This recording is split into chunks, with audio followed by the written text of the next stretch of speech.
تیره ورځ په ثوابۍ کې که تاسو خیال وکړئ نو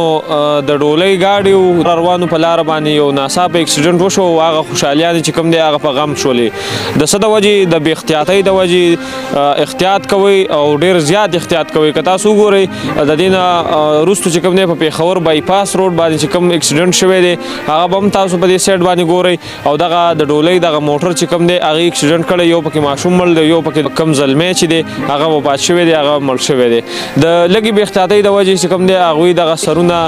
بیلل دغه د ګل په شان د ماشوم تاسو به په سایډ باندې ما سره دغه ویډیوګانې ګورئ هم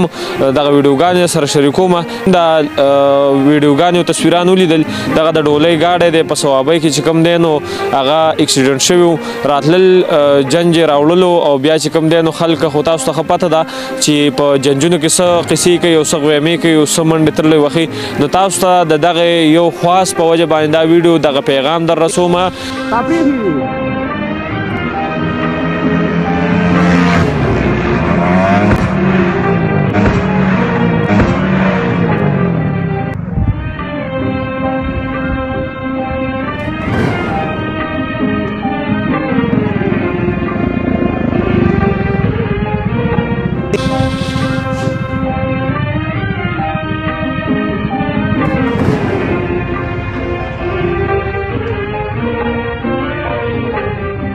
چې ګورئ ورونو داسې مه کوئ چې ستاسو په علاقه کې ستاسو د ښادۍ نه غم ساز شي هوایي فایرنګ نه ځان وساتئ دغه بې احتیاطه اکسیډنټو نه ځان وساتئ ډېر ښکلي ځوانان او ډېر تکړه ځوانان چې کوم دی موږ نه دغه اکسیډنټونو وخوړل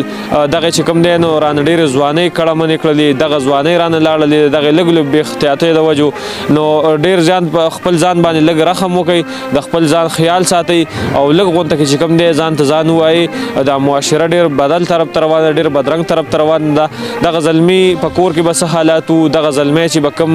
د کمې کور دی او کم ناوې ول راودي دا د هغې په کور کې به څه حال وي نو برای مهرباني پلیز ریکویسټ درته کوم چې داسې چېرته هم مه کوئ لږ په ځان ورحمېږئ چېرته چې مو د ځان ډېر خیال ساتئ د بل پروګرام پورې خپل ورور کاشف لور کې اجازت د لوی الله په امان